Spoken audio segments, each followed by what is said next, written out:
Multiply 456.2 by 10 using long multiplication. Start with the ones digit, 0. Multiplying by 0 makes this whole row 0. The first partial product is 0. Now use the tens digit, 1. Start one place to the left. 1 times 2 is 2. 1 times 6 is 6.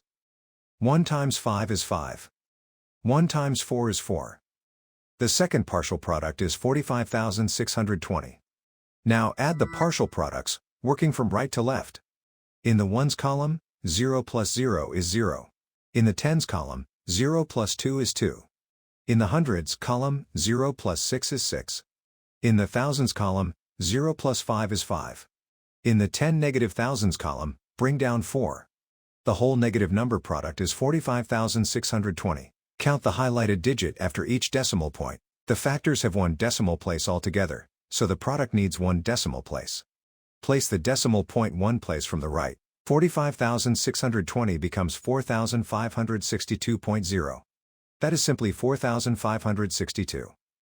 So 456.2 times 10 is 4,562.